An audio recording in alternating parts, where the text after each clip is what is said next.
ఓం శ్రీ మాత్రే నమ. శ్రీదేవి భాగవతం 3వ స్కందం మొదటి అధ్యాయం. దుర్గం దుర్గమ ప్రశ్న. భగవంతుడా, వ్యాసుడు చెప్పిందంతా విని అడిగాడు జనమేజయుడు. అంబాయజ్ఞం చెయ్యమన్నావు నువ్వు. ఎవరా అంబ? ఎలా? ఎక్కడ పుట్టిందామె? ఆమెలో ఏం గుణాలు ఉన్నాయి? అంబాయజ్ఞం ఎలా చెయ్యాలి? దాని స్వరూపమేమిటి? సర్వజ్ఞుడివి. ఆ యజ్ఞ విధానం ఎలా చెయ్యాలి? దాని స్వరూపమేమిటి? సర్వజ్ఞుడివి. ఆ యజ్ఞ విధానం విధిపూర్వకంగా వివరించు. దాంతోపాటు ఈ బ్రహ్మాండం ఎలా పుట్టిందో విస్తరించి వినిపించు. ఈ విషయంలో తక్కిన బుద్ధివంతుల అభిప్రాయాలు కూడా నీకు తెలుసు. బ్రహ్మ, విష్ణువు, శివుడు ఈ ముగ్గురి మహిమ నేను విన్నాను. బ్రహ్మ లోకం సృష్టిస్తాడు, విష్ణువు పాలిస్తాడు, శివుడు సంహరిస్తాడు. ఈ ముగ్గురు సుగుణులు అయితే ఈ ముగ్గురు స్వతంత్రుల, పరతంత్రుల? ఈ విషయం తెలుసుకోవాలనుంది నాకు. వీరు మృత్యుధర్మం కలవారా, కాక సచ్చిదానంద స్వరూపుల? అధిదైవ ఆధ్యాత్మ కలవారా, కాక 3 విధాల దుఃఖాలు అంటరానివారా? వీరు కాలానికి వశపడి ఉంటారా, కాక కాలానికి అతీతుల? ఈ ముగ్గురు దేవతలు ఎలా పుట్టారు? ఎందుకోసం పుట్టారు? ఈ శంకలన్నీ నన్ను బాధిస్తున్నాయి. సంతోషము, దుఃఖము, బద్ధకము, నిద్ర ఇవన్నీ వీరికున్నాయా? భూమి, నీరు మొదలైన 7 ధాతువులతోనే వీరి శరీరాలు నిర్మితమైనాయా? ఏ ద్రవ్యాలతో వీరి దేహాలు తయారు చేయబడ్డాయి? సత్యము, రజస్సు, తపస్సు ఈ 3 గుణాల్లో ఏ గుణం వీరిలో ప్రధానంగా ఉంటుంది? వీరిలో ఏ ఏ ఇంద్రియాలున్నాయి? వాటి అనుబంధం ఎలా ఉంటుంది? వారి ఆయు పరిమాణం ఏమిటి? వారి నివాస స్థానాలు ఎక్కడ? వారి విభూతులేమిటి? దయచేసి ఇవన్నీ విడమర్చి వివరించు అన్నాడు. అతి దుర్గమమైన ప్రశ్నలు వేశావు అంటూ అందుకున్నాడు వ్యాసుడు. బ్రహ్మ మొదలైన దేవతలు ఎలా పుట్టారో వివరించడం అంత సాధ్యమైన పని కాదు. వెనుక ఈ ప్రశ్న నేను నారదమునిని అడిగాను. నా ప్రశ్న విని అతడు ఆశ్చర్యపోయాడు. మొదట అతడేం చెప్పాడో అదే నీకు వినిపిస్తాను, విను. నారదముని సర్వజ్ఞుడు, పరమశాంతుడు, వేదజ్ఞుడు, ఉత్తమ విద్వాంసుడు. ఓ మారు గంగా తీరంలో అతన్ని చూశాను నేను. ఎంతో సంతోషం కలిగింది నాకు. వెళ్ళి అతడి పాదాల మీద వాలాను. అతడి ఆజ్ఞ పొంది దగ్గర ఒక అందమైన ఆసనం మీద కూర్చున్నాను. కుశల ప్రశ్నల అనంతరం ఆ ఇసుక తెన్నెల మీద ఏకాంతంగా ఆ దేవమునిని అడిగాడు.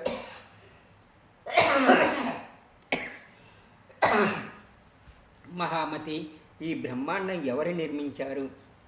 ఇది ఎలా పుట్టింది? ఇది అనిత్యమైనదా, నిత్యమైనదా? దీనిని ఎవరో ఒక్కరే చేశారా, కాక అనేక మంది కలిసి చేశారా? కర్త లేనిదే కార్యం ఉండదు కదా. ఈ సంశయాల సముద్రంలో మునిగి సతమతమవుతున్నాను. నువ్వే ఒడ్డు చేర్చాలి. ఈ విషయంలో ఎన్నో తర్క వితర్కాలు చేసి నా తల దిమ్మెత్తిపోయింది. కొంతమంది ఈ బ్రహ్మాండం శివుడు నిర్మించాడంటారు. అన్ని కారకాలకు అతడే కారణమని, అన్ని శుభాలు అతడే కలిగిస్తున్నాడని, అతడే ప్రళయోత్పత్తులు లేనివాడని, రాముడని, దేవుడని, త్రిగుణాత్మకుడని, నిర్మలుడని, హరుడని, సంసార తారకుడని, నిత్యుడని, సృష్టికర్తని, సంహారుడని అంటారు వాళ్ళు. మరికొందరు విష్ణువే సర్వేశ్వరుడని, ప్రభువని స్తుతిస్తారు. అతడే పరమాత్ముడని, అవ్యక్తుడని, సర్వశక్తిమంతుడని, భుక్తిముక్తిదాయకుడని, శాంతుడని, అదే దేవుడని, సర్వముఖుడని, సర్వ వ్యాపకుడని, విశ్వశరణ్యుడని, ఆది అంతము లేనివాడని అంటారు వాళ్ళు. మరికొందరు బ్రహ్మదేవుడే సృష్టికర్త అంటారు. అతడే సర్వజ్ఞుడని, అతడే సర్వభూత ప్రవర్తకుడని, చతుర్ముఖుడని, దేవదేవుడని, విష్ణువు నాభికమలంలో పుట్టాడని, సర్వవ్యాపకుడని, సర్వలోక రచయితని, సత్యలోక నివాసి అని అంటారు. కొంతమంది వేదవాదులు సూర్యుడిని సర్వేశ్వరుడు అంటారు. ఉదయము సాయంకాలము అతడి గుణాలే స్తోత్రం చేస్తూ అతన్ని ప్రార్థిస్తారు వాళ్ళు. యజ్ఞాలు చేసేవారు వేయి కళ్ళ దేవేంద్రుని దేవదేవుడని, సర్వేశ్వరుడని, ముల్లోకాల ప్రభువని భావిస్తారు. అతడే యజ్ఞపతిని, దేవాధీశుడని, యజ్ఞభోక్తని, సోమపానం చేసేవారి ప్రియుడని అంటారు వాళ్ళు. ఇలాగే కొందరు వరుణ్ణి, కొందరు చంద్రుణ్ణి, కొందరు అగ్ని, కొందరు గాలిని, కొందరు యమధర్మరాజుని, కొందరు కుబేరుణ్ణి సర్వేశ్వరుడు అంటారు. కొందరు విఘ్నేశ్వరుని ఉపాసిస్తారు. గణపతి అని, హేరంబుడని, వదనుడని, సర్వకార్య సాధకుడని, స్మరించినంత మాత్రమున కార్యసిద్ధి కలిగిస్తాడని, కామరూపుడని, సర్వోత్ముడైన దేవుడని అతన్ని నిరూపిస్తారు వాళ్ళు. ఇతరాచార్యులు కొందరు భవానీనే సర్వేశ్వరిని సేవిస్తారు. ఆమెనే ఆది మాయాని, మహాశక్తిని, పురుషుణ్ణి అనుసరించే ప్రకృతి అని, ఆమె లోకాలు సృష్టిస్తుందని, పాలిస్తుందని, సంహరిస్తుందని, ఆమె సర్వభూతాల సర్వదేవతల తల్లిని, అది ఆది అంతము లేనిదని, సర్వభూతాలలోనూ వ్యాపించి ఉంటుందని, సర్వలోకేశ్వరి అని, నిర్గుణ అని, సుగుణ అని, కళ్యాణ స్వరూపిణి అని, ఆమె వైష్ణవి అని, ఆమె శాంకరి అని, ఆమె బ్రహ్మ అని, వాసవి అని, వారుణి అని, వారాహి అని, నారసింహి అని, అద్భుత స్వరూప అని, మహాలక్ష్మి అని, వేదమాత అని, విద్య అని, సంసార వృక్షానికి ఆధారమని, సర్వ దుఃఖనాశని అని, మోక్షప్రదాయిని అని, త్రిగుణాతీత స్వరూప అని, గుణ విస్తార కారిణని, కోరికలు కలవారు నిర్గుణ స్వరూప అయిన ఆమెనే సగుణ స్వరూపుగా ధ్యానిస్తారని అంటారు వేదాంతాలు. ఆమెనే నిరంజనమైనవని, నిరాకారమైన, నిర్లేపమైన, నిర్గుణమైన, రూపరహితమైన,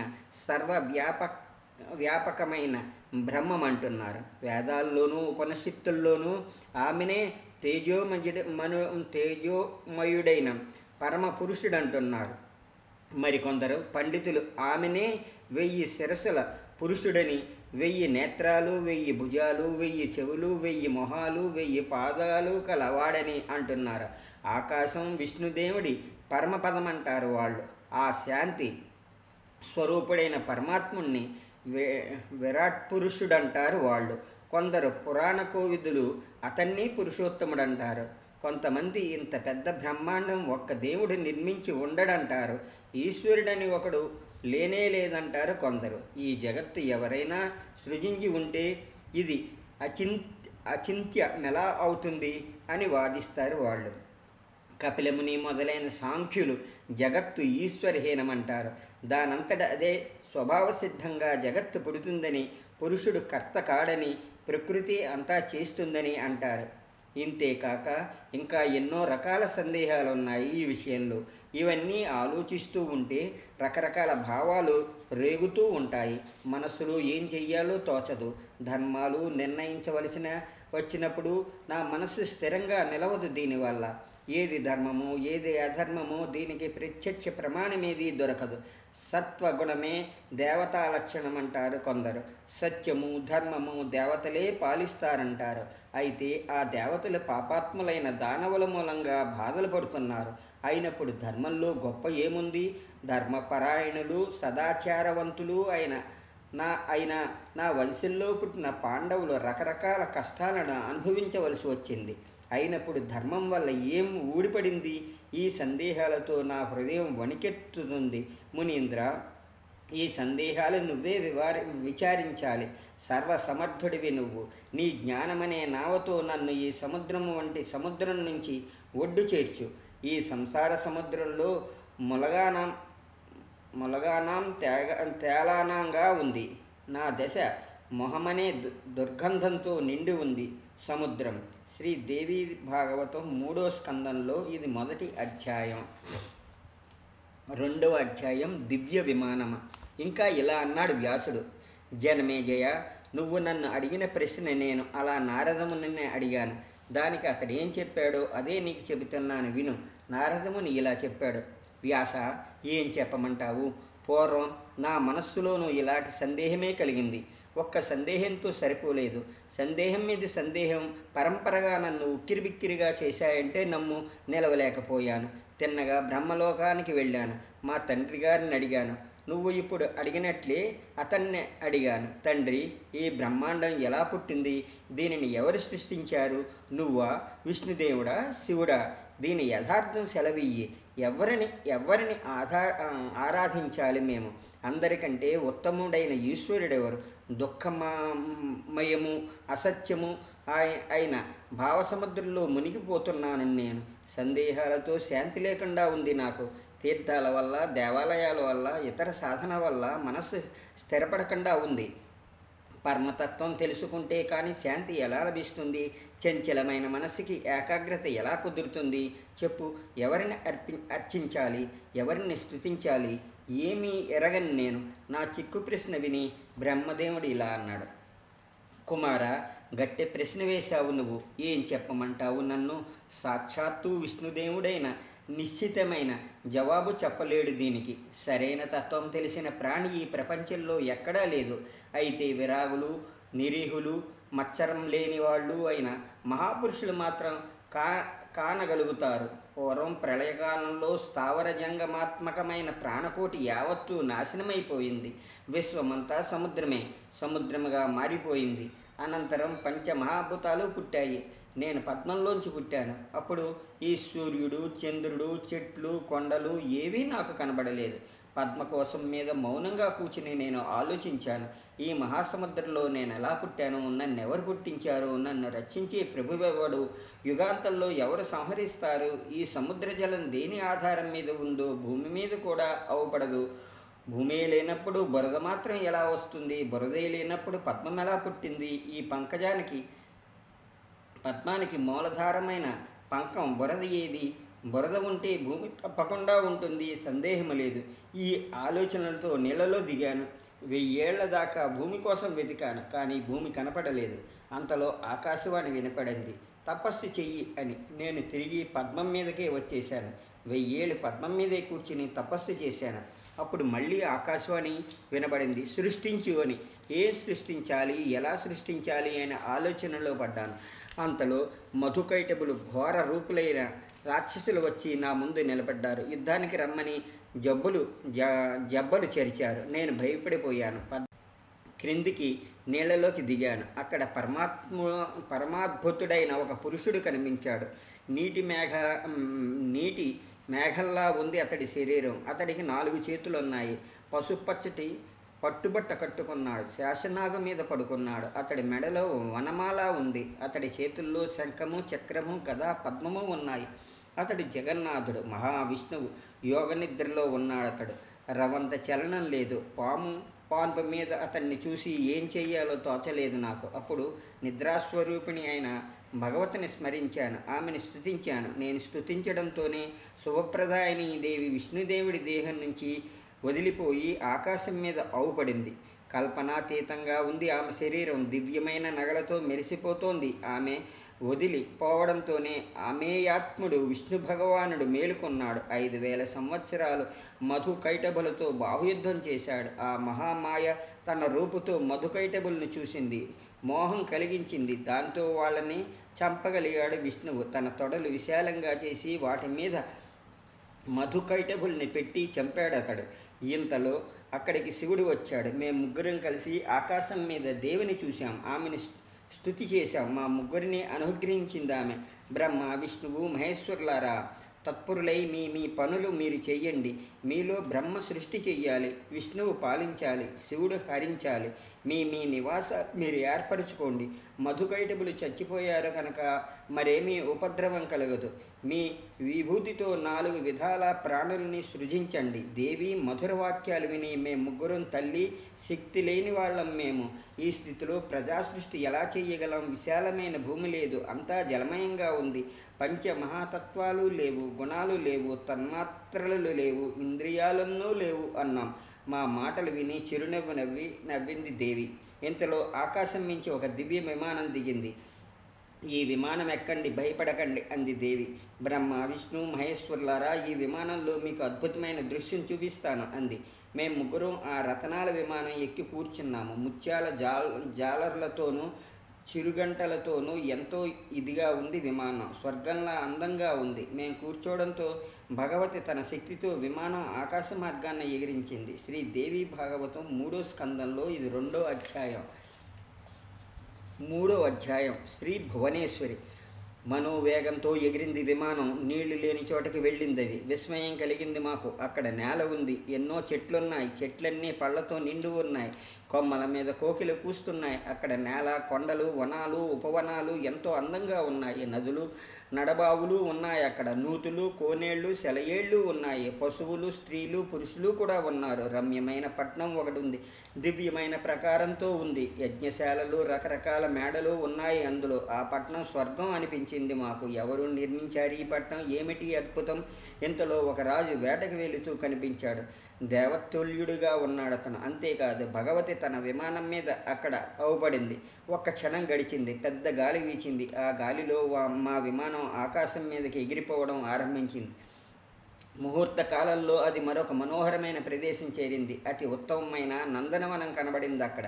పారిజాత వృక్షం నీడని కామధేనువు నిలబడింది. దాని ప్రక్కనే 4 దంతాల ఏనుగు ఐరావతం నిలబడి ఊగుతూ ఉంది. ఒక దగ్గర మేనక మొదలైన అప్సరసలు ఔపించారు. వివిధ భావాలు ప్రకటిస్తూ ఆటపాటలతో విహరిస్తున్నారు వాళ్ళు. 100 కొద్ది గంధర్వులు, యక్షులు, విద్యాధరులు మందారవనంలో పాడుతూ తిరుగుతున్నారు. సచీదేవితో దేవేంద్రుడు ఔపించాడు అక్కడ. అది స్వర్గం. మా ఆశ్చర్యానికి అంతం లేకపోయింది. వరుణుడు, కుబేరుడు, యముడు, సూర్యుడు, అగ్ని మొదలగు దేవతలను ఔపించారు. ఇంతలో దేవేంద్రుడు పట్నంలోంచి బయలుదేరారు. కలతలేని మునిలాగా ఒక బండ మీద కూర్చున్నాడు దేవేంద్రుడు. ఒక బండి మీద కూర్చున్నాడు దేవేంద్రుడు. ఆ బండి మనుషులు లాగుతున్నారు. మా విమానం వడిగా ముందుకు పోయింది. ముహూర్త కాలంలో బ్రహ్మలోకం చేరింది. అక్కడ బ్రహ్మని చూసిన విష్ణువు, శివుడు విస్మృతులయ్యారు. బ్రహ్మ సభలో 4 వేదాలు, వేదాంతాలు మూర్తిమంతమైన కనపడ్డాయి. సముద్రాలు, నదులు, కొండలు, పాములు, వాగులు అన్నీ ఉన్నాయి అక్కడ. అందంతా చూసి శివుడు, విష్ణువు నాతో ఇలా అన్నారు. బ్రహ్మ, ఈ సనాతన బ్రహ్మ ఎవరయ్యా? ఎవరో నాకు తెలియదు అన్నాను నేను. ఓ విష్ణు మహేశ్వరులారా, నేనెవరు? ఈ బ్రహ్మ ఎవరు? మా ఇద్దరి ప్రయోజనమేమిటి? ఇది తెలియకుండా ఉంది నాకు అన్నాను. క్షణంలో మా విమానం మనోవేగంతో ముందుకు సాగింది. క్షణంలో కైలాస శిఖరం చేరింది. ఎంతో మనోహరంగా ఉంది కైలాసం. మందారవనంలో చిలకలు, కోయిలు కూస్తున్నాయి. వీణలు, మృదంగాలు మోగుతున్నాయి. మా విమానం అక్కడ చేరిన సమయానికి వృషభం ఎక్కి శివుడు బయలుదేరుతున్నాడు. 5 మొహాలున్నాయి అతడికి. 10 చేతులున్నాయి. తల మీద నెలవెంక వెలుగుతోంది.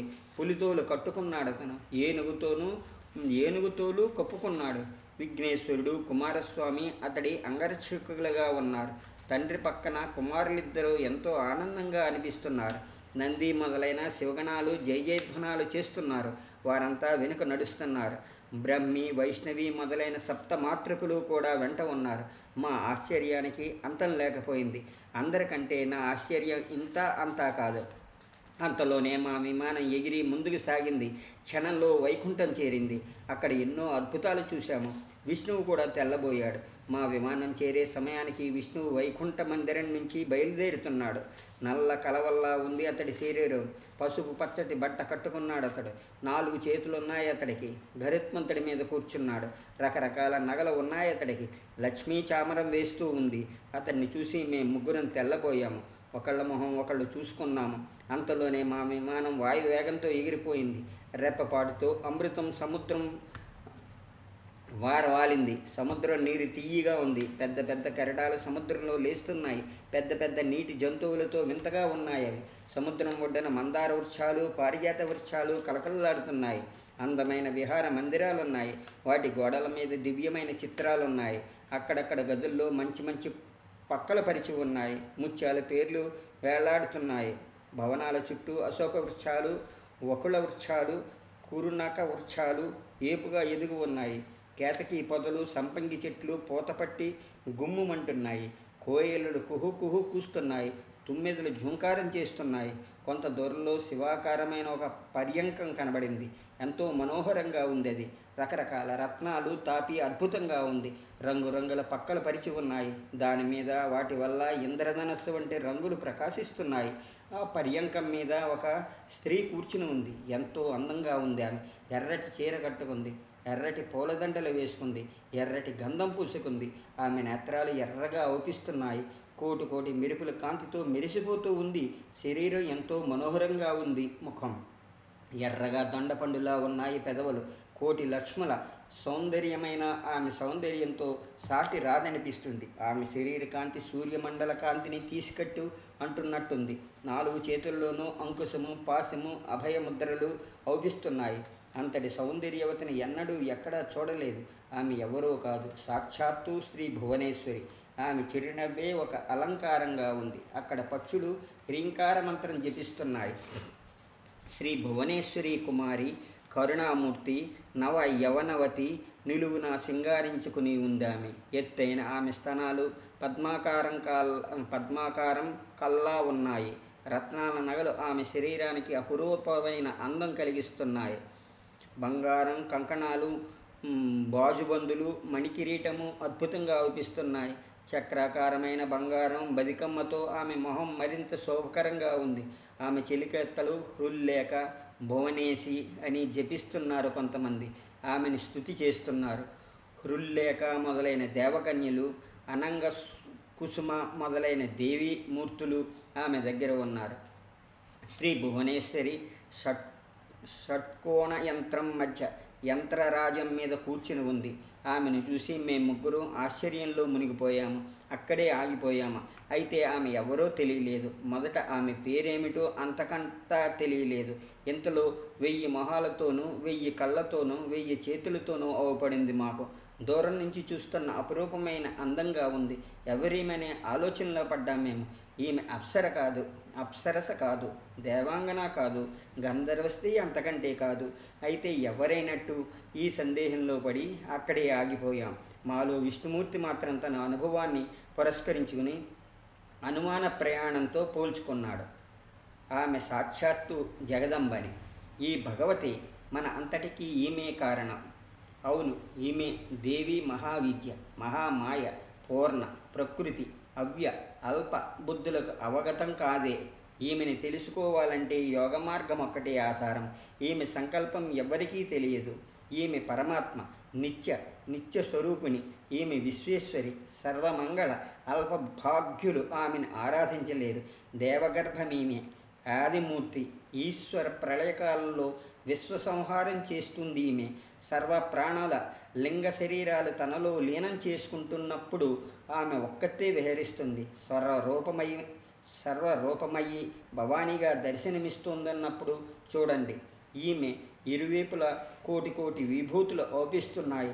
దివ్యమైన నగలు పెట్టుకుంది ఈమె. దివ్య గంధాలు పూసుకుంది. విభూతులన్నీ ఈ మహామాయను ఎలా సేవిస్తున్నాయో చూడండి. మనం ధన్యులం, కృతార్థులం. సాక్షాత్తు భగవతిని దర్శించాం. వెనుక మనం చేసిన తపస్సు ఫలితమే ఇది. కాకపోతే ఈ దేవీ దర్శనం దుర్లభమయ్యేది మనకు. ఉదారులు, పుణ్యాత్ములు, తపస్సు చేసిన వాళ్ళు మాత్రం ఈమెను దర్శించుకోగలుగుతారు. సంసారం అంటే పడిచచ్చేవాళ్ళు, అల్పబుద్ధులు ఈ దేవిని దర్శించలేరు. ఈమె మూల ప్రకృతి. పరమపురుషుడి సాంగత్యంతో బ్రహ్మాండాలు నిర్మించి పరమాత్మ ఎదుట పెడుతుంది. జీవుడు, దుష్ట బ్రహ్మాండ దృశ్యము, ఈ రెండిటికీ కారణమైన మాయ ఈ సర్వేశ్వరి. మనము లక్ష్మి. సమస్త దేవతలు, దేవాంగనాలు ఈమెలో లక్షాంశమైన కాము. ఈమె నన్ను ప్రళయ మహాసముద్రంలో మర్రాకు మీద ఓలలాడించిన సుందరి. చిన్న మర్రాకు మంచి పక్కలా ఉండేది. నాకు బాల్యచేష్టలు చేసేవాణ్ణి. మర్రాకి మీద నా శరీరం ఎంతో కోమలంగా ఉండేది. జోలపాటలు పాడుతూ అప్పుడప్పుడు నన్ను ఈమె ఉయ్యాలలూపింది. ఈమెను చూస్తూ ఉంటే ఆ పాత విషయాలన్నీ తనువుకు వస్తున్నాయి. నిజానికి ఆమె నా తల్లి. ఈమెను చూస్తూ ఉంటే నాకు అనుభూతమైన ఎన్నో తథ్యాలు జ్ఞాపకం వస్తున్నాయి. శ్రీ దేవీ భాగవతం 3వ స్కందంలో ఇది 3వ అధ్యాయం.